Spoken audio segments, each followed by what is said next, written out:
Hi everybody, my name's Mindy. I'm a naturopath and a herbalist, and today I'm just going to talk to you and show you how to make a simple elderberry syrup. So elderberries, you can use them fresh or dried. In this case I'm using dried elderberries. You can see in here they're nice and dried, and they smell amazing when you open them up. In my case, if you can get organic where possible, it's going to be a lot less pesticides and a lot less excipients in the recipe.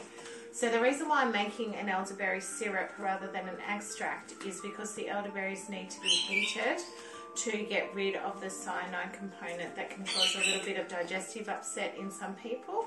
So I'm making this for some children and including my own children. To ward off some colds and flus as we're starting our cold and flu season here in Australia. Alright, so to make my elderberry syrup, I usually for my family's recipe I add in a little bit of ginger and some cinnamon, but in this case I'm keeping it really simple as I am using this as a commercial product. So I'm selling it locally to some of my wonderful clients, so I need to make it very, very simply. Okay, so here I have just a stainless steel pot. And I've got my scales, and I'm going to weigh in 250 grams of the elderberry.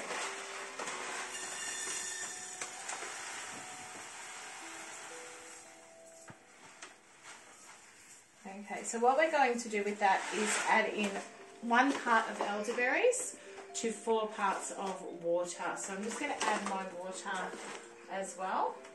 That would be, obviously 4 parts of water is a litre. Let's get a bit more water.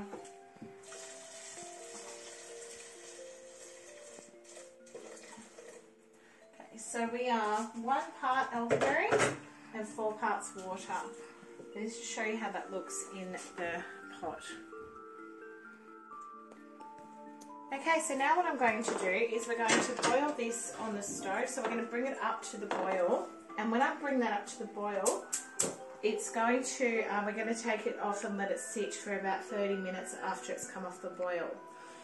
So I'm just going to let that do that, and then I'll come back to you and show you what it looks like when it's been boiled. Okay, so now what we're going to do, our elderberries have been boiling and they've been sitting for about 30 minutes, and you can see how rich and lovely that looks in there, and the elderberries have expanded as well. So now what I'm going to do is you can get this from Spotlight, you can get it from any fabric store. It is just some cheesecloth, and I've doubled it up 4 times.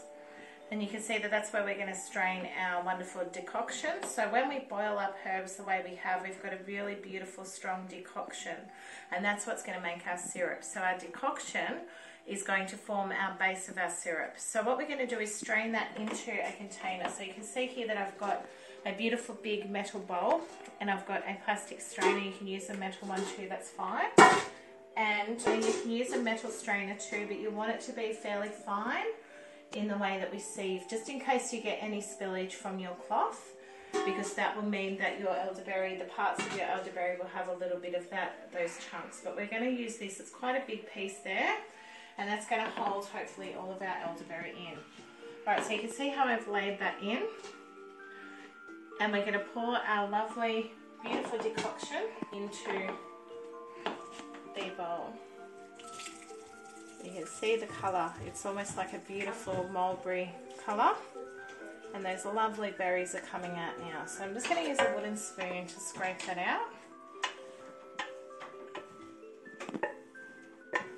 Now as you scrape, you can see that wonderful purple colour coming through. So we've just brought it to the boil, we've turned it off, and we've let them sit for 30 minutes in that lovely hot water.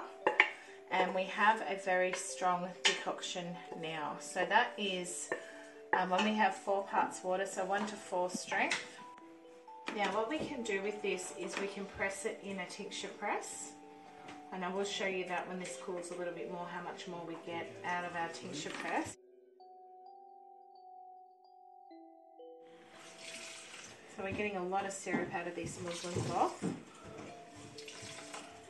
And it is quite beautiful in colour. My hands, of course, are lovely and clean. I love the feel of the herbs on my hands. But if you have very hot water, that's why we've let it sit for half an hour. You may need to wear gloves. Alright, so the more that we press, the more that we're going to get. Okay, so when you're finished with your wonderful decoction as well, you're going to put your berries back into nature. So compost heaps are really good for your elderberries. You can also pop them in a worm farm too when you've decocted enough of your syrup.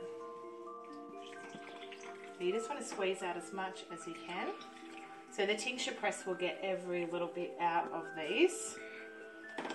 Okay, I'm just going to sit that aside and I'm going to show you that beautiful syrup.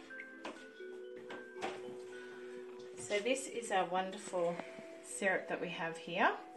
So what I'm going to be doing now is I'm going to be rinsing out the pot. So all of this, you can see that we've still got a little bit of residue from the berries in there. So I'm going to clean this pot and then I'm going to come back to you and show you the next step.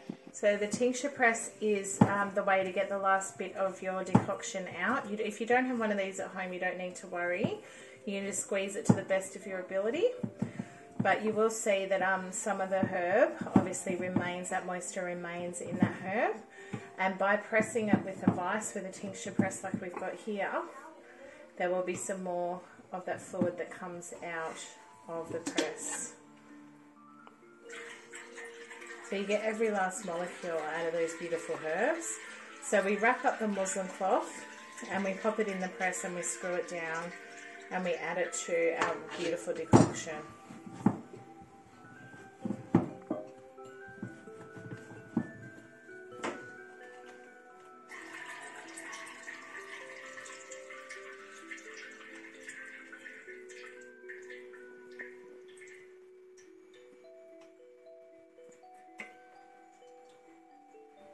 So that gives us a really, really rich decoction. So now that we've got all of our wonderful elderberries all decocted into our bowl, we're going to put them back onto the cleaned out pot. You can see that I've cleaned that out now. And we're going to add those back in. But what we need to add them in is our sweetener, which is also our preserver. So when I'm giving this to clients, I like to use honey for my own personal elderberry. But when I'm making it for clients, I use sugar. And I use white sugar. The reason for that is that there's no impurities in it and it will keep longer in the fridge. So all decoctions or syrups need to be kept refrigerated. So for this recipe, this elderberry recipe, this syrup, I'm adding, so this is 250 grams of elderberries to 1 litre of water, and I'm adding 250 grams of sugar to preserve this syrup. So I'm adding my pre-weighed sugar into the pot and I'm adding my elderberry into the sugar. And what I'm going to do with that in the next step is I'm going to pop it back onto the stove. Okay, so while we've got our elderberry with our sugar back on the pot, we are stirring so that we can dissolve our sugar. So as it comes up to the boil again, it's only going to come up to the boil for a little while. We're not going to have it boiling and boiling on the pot there. That sugar is dissolving into that liquid. And as it dissolves, it's going to make the liquid a little bit thicker as well into a syrup. So you can see on my spoon there, that gorgeous colour. And as we're stirring, I can still feel that sugar in the pot. And I'm wanting that sugar to be a lot less grainy, and I'm wanting it to dissolve completely into this liquid. Okay, so now we have our elderberry syrup is completed and we're going to bottle it. So you're best off bottling it. You can use jars at home if you've got mason jars, but these amber bottles are fantastic because the sunlight doesn't get into the bottles. We are going to be refrigerating them anyway. So this bottle is 500 mils. So I'm just going to be using a funnel and I'm going to pour that in. Be able to see the beautiful colour coming through. It's still quite warm.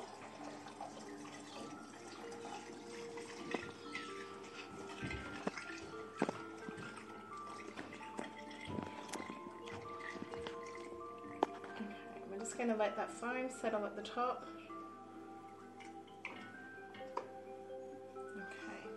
And with your elderberry syrup, you need to keep it in the fridge. So because it's been preserved with sugar, we need to keep that in the fridge And a good rule of thumb is to have about a teaspoon twice a day for adults, just as maintenance, and for children, half a teaspoon twice a day. But what you can do is, if you do notice that you're getting a sickness, like you've got a sore throat, a bit of coughing, a little bit of respiratory stuff happening, you can start having a tablespoon 3 times a day if you're an adult, or you can do a teaspoon 3 times a day if you're a child. Keep in mind that if you have an autoimmune condition or if you're on immunosuppressant medications, that you should always speak to your doctor about taking elderberry. Thank you very much.